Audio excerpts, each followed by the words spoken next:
slash commands, which we've grown to kind of love, which are shorthand, quick-fire system prompts that you can set off in Claude Code by literally typing slash, and then you can, build a prompt that it will just reusable prompts and things like that. They basically, I saw the other day before recording a lesson, they've merged slash commands into skills. So what used to be, you'd create a review slash command. So you type slash review, it would live in this folder. You basically should move it to skills, the review skill, and then it just names skill.md. It just creates a bit of confusion as well. What's a slash command and what's a skill? I think it is clear. I think it's, slash commands are reusable bits of code that you want to reusable prompts that you just want to, quickly do, PR commit, and it will just push a commit or whatever.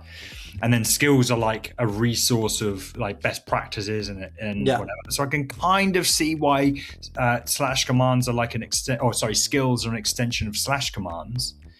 But I do think it's quite interesting. So I was looking everywhere. Like I was going to record a lesson for the crash course on slash commands. And I was like, I cannot find this anywhere. And this URL, by the way, you can't see it, but it's code.claude.com/doc/em//command. So this is the slash command page that's actually the skills page. So I was very, very confused. So then I learned, it all looks the same. The file mostly looks the same, and then skills just break that out even more. This is part of a larger conversation on my show, Cmd+AI, which we stream live every single week. We discuss the news and all things related to AI in the world of design and web. Catch us next week and join in the banter.